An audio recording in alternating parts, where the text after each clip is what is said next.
Hey, in this video we'll have a look at what's currently available in the options panel here. So first I'm going to start with the most useful in my opinion, and that's the grid. It's quite simple.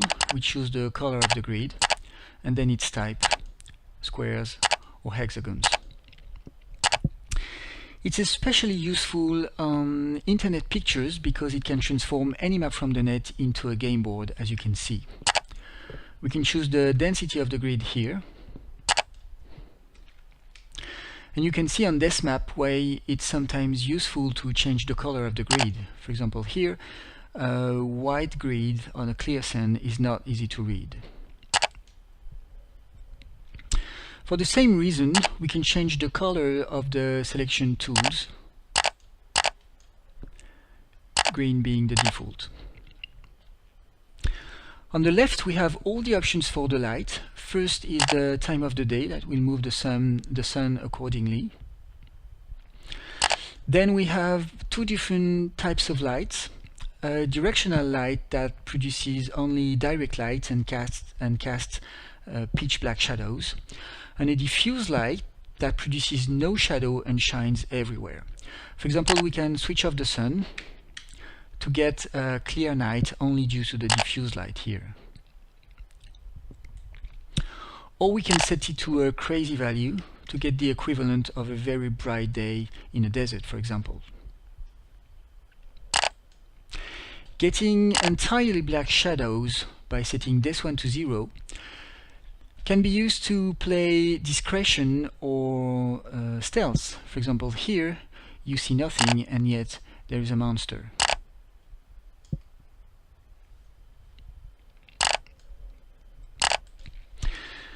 This one is the latitude and will simply rotate the angle of the sun between the horizon and the zenith. This one changes the north direction. It can be useful when you want to align the north of the game with the north of a map, like so. And finally, the last one here is the animation of the sun. What we set here is the number of in-game seconds that pass during one real-world second. In other words, we set how much faster than the real world the game world is running. For example, setting 1 would move the game sun at real time. It would take it 24 hours to come back to its position. Or we can set it to 3600 to get 1 hour every second. The sun will go down on the west, and it will rise exactly 12 seconds later on the east.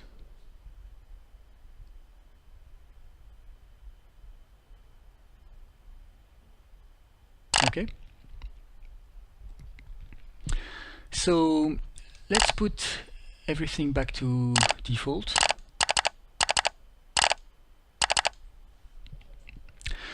And finally, we have the wind options here. The wind is actually just the animation of the trees. It has no other effects. So beside the direction of the wind here, we can choose its strength and speed, which really means the amplitude and speed of the tree's animation.